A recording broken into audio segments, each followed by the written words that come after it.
My name is Thomas Eves. I'm the lead agent of Eves Realty Group. I'm the author of Millennial's Guide to Homeownership, and I am the founder of Some Home Technologies. What we're best at the Eves Realty Group is remarketing or relisting properties that other agents and other brokers fail to sell. The way we do this is via a process where we start with the basics, because if we don't get the foundation right, we can't build a very sturdy house on top of it. Our method is called P.A.C.E, and we talk about keeping pace with the market. Each of those letters, P.A.C.E, is a different aspect of getting the basics right. So let's start with P. P stands for pricing strategy. I want you to imagine for a second that you are opening up a business, and you're going to open up a business on a busy street, okay? And on the street, there are intersections. Where do you think you might want to set up your business in order to get the maximum exposure from drive-by traffic and from pedestrians? You want to position your business on the intersections. The reason for this is because you capture people from every single direction, regardless of where they're coming from. If you were to put your business here, for example, you're only going to get people who are driving by on this street, and you're only likely to get pedestrians that are walking by on this side of the road.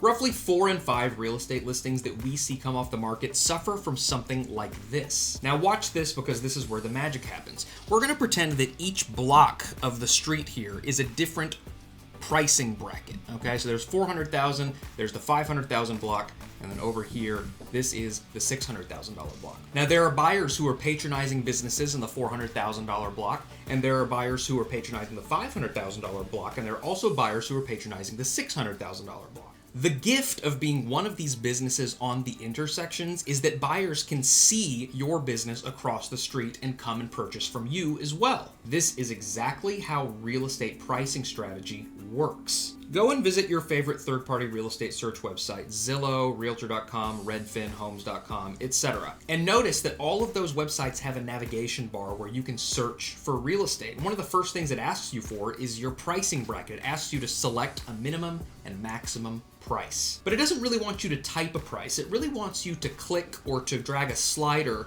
to a price that they have selected. These prices are usually on multiples of 100,000, 50,000, 25,000, 250,000. They're on multiples of these big numbers. These big numbers are the intersections. There are people who are clicking up to that price, and there are people who are starting their search at that price. Whenever you have the gift of listing your house on one of these intersections, you get everyone looking up to the price, and you get everyone looking on. You get everyone on both sides of the block. This often nearly doubles your exposure to the market. In many cases, we've taken listings that were stagnant on the market for up to 9 months, and we've actually slightly raised the price on several of these listings in order to get the listing in front of more buyers and ultimately the right buyer. Let's move on to the A in P.A.C.E, which is album, and it specifically refers to your photo album. Many of our mothers have a photo album from when we were babies all the way up to the point where some of us graduated high school. What you'll notice is that the book is laid out in a way to demonstrate your life. It starts with you as a baby, and then it's your first step, and then it's your first losing your first tooth, and then it's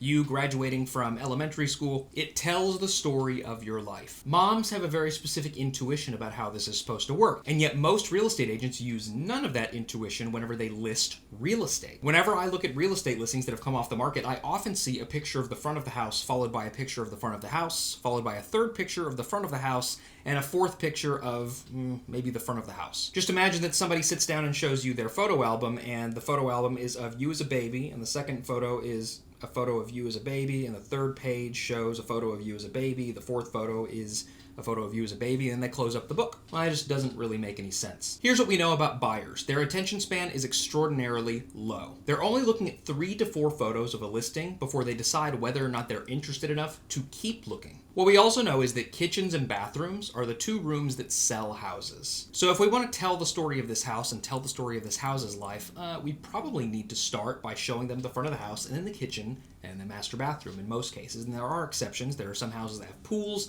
There are some houses that have great views. You have to tell the story of the house through the photo album, and you can't screw that up. Because buyers only have an attention span for 3 to 4 photos, you really can't spend too much time showing the the front of the house 4 times, the back alley behind the house, the laundry room, etc.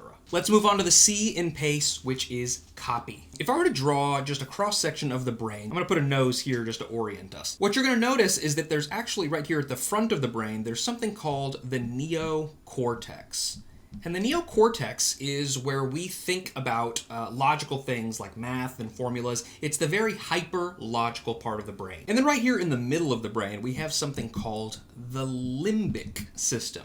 And the limbic system is the animal part of the brain. It's the hyper-emotional part of the brain. The thing about human beings is we make all of our decisions right here in the limbic system, which means that we're hyper-emotional creatures. Why is this important? Because whenever real estate agents write their property descriptions or their copy, what you'll find is that they're always writing property descriptions that appeal to the neocortex and not to the limbic brain. Logic makes us think. Emotions make us act. So instead of saying it's in a great school district and it's got the right amount of bedrooms and the right amount of bathrooms and it's on a corner lot and it's got the right amount of square footage, what we have to do is we have to talk about the warm, rich, natural sunlight that comes in through the east-facing windows in the morning where you can curl up and drink your coffee and listen to the wildlife outside. The final basic in PACE is E, and E stands for ease of showings. It doesn't make any sense to go through all the work of getting these basics right if we get people to the door and then we don't allow them in. We have to design a showing calendar and showing instructions that make the buyer and the buyer's agent realize that we're easy to work with and we're enthusiastic about showing your real estate. 8 showings on average equals an offer.